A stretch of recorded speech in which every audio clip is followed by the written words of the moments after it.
let's make a little tour of this drum studio which I have here built in this rehearsal room complex with multiple bands. Let's check it out. So here is basically the drum set, all set to record. So this drum kit of mine is Tama Star Classic double bass drum set. As you can see, all these things are bolted into the ceiling, including the lights. They are the way I left them last time. So when I come here back to another session, I can basically continue where I left it and just basically then do another session and tweak things what I want to tweak.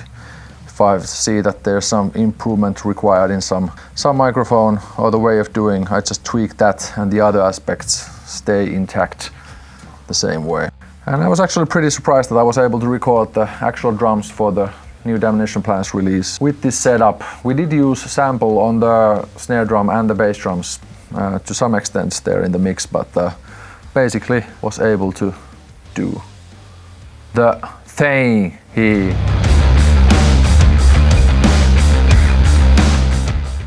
We have these snakes, 8 mic inputs, 2 of them.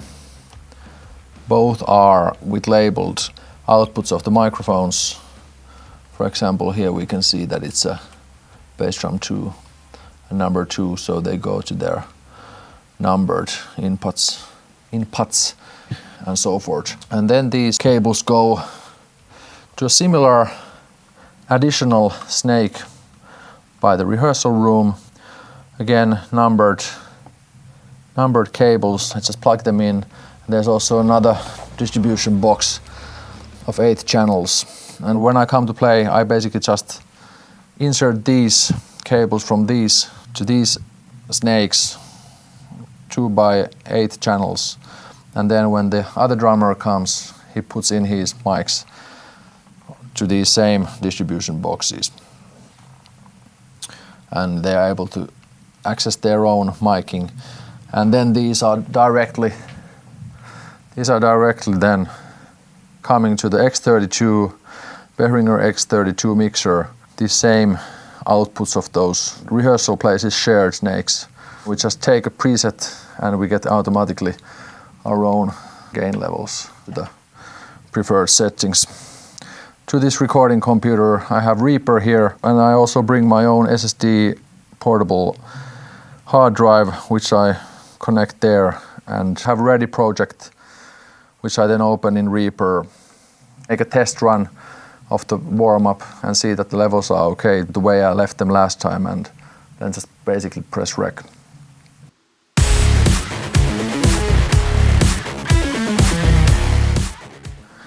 We have a Sennheiser E604 tom mics, Audix i5 top snare mic, same mic as the snare side mic here.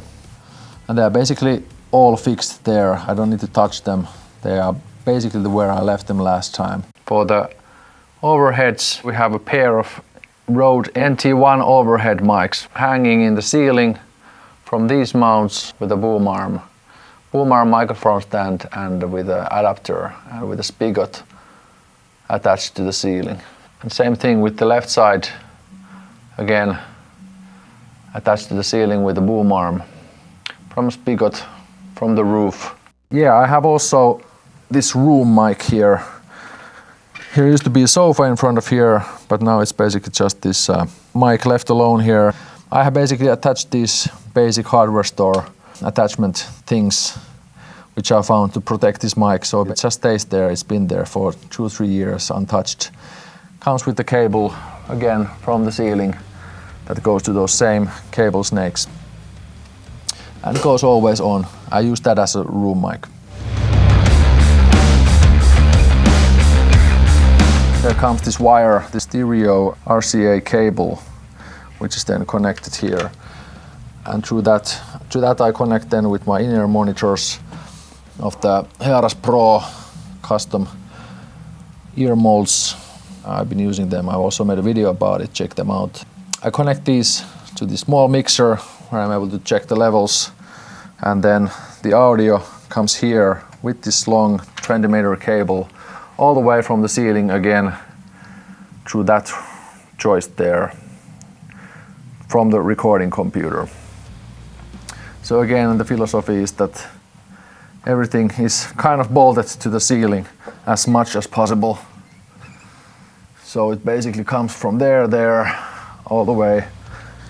Here is the other cable end, which I then just basically attach to this microphone level thing here and play the music, the track from the Reaper. And also then I have these lights, these Aputure top lights, which I use for the lighting the kit. And they are as well routed through this ceiling rack from the wall to this box, which I then just, for when I come here, I put that on. And then these top lights go on. The same setting, lighting the kit for the top-down view sets. These are Aputure color temperature tunable, dimmable. With this remote, I basically set the tone and the style for it when I started this and haven't basically touched it ever since. I also have this accent light, this stage light here. Up in the ceiling again, bolted there, comes with a cord here. And then Philips Hue bulb, which is also dimmable. I think it's controllable with Bluetooth. To add a little bit of like a, practical lighting to the drum covers and things. Bring mood to this thing. I also have this backlight for when playing drums here, which I put on with the grid. It's good to basically control your lighting. Otherwise, without these grids, these directional grids here, the lighting would be spreading around too much. And I also have this extra flag here. This doesn't otherwise have a grill. I thought when I was setting up this that I want more of a wider lighting from that side. And then I also set this wallpaper here for this wood look. It used to be completely white, all these surfaces, but now when I set up this drum studio, I basically put those on, and then also bought these dark wooden things to kind of like give this a little bit more of a barn feel. And there's also like these nails where I'm able to attach different cables, different patch cables, which I use in live situation or different situations as spare cables. I like the way they basically look, and then they are easily, handily there if needed. And as you can see here, I have other mounts as well for lights and different extra cameras up there mounted to the ceiling. I'm able to basically, change the angles of these things and attach, for example, the DJI Osmo Action camera there, and change these positions the way I want. That's the wall idea. And also I bought these hardware store basically units, and I'm able to put my stands into these. I use them at my home studio as well. Basically put lighting stands there out of the way, attach them to the wall and access them quickly from there. And I remote recorded the actual drums for the new Damnation Plan's release. Controlled the main recording computer with Ethernet, which we luckily had here on this wall outlet. I was able to use the computer, my laptop from here, to control the main computer with Microsoft's, TeamViewer software. And I think that will be the way I'll be doing, if I'm doing some recordings, that will be definitely the way to record myself instead of like always running to the recording computer. So that's another new thing. I would like to find some good rack or table where I would be able to put those things fixed, like more properly the actual live rig monitoring mixer I have, and then the recording remote computer and things like this. So that's also one of the things I need to focus on next. If you have good recommendations of like a side tables or live racks, be sure to write them into the comments. It would be cool to check them out. It works pretty nicely. It's quite plug and play. Couple of things I need to come here, press on the light switch, 2 light switches, put on the computer, switch the recording profile from the X32 mixer right here things go into their previous settings, and then I'm basically ready to go to play drums, record, practice, and whatever.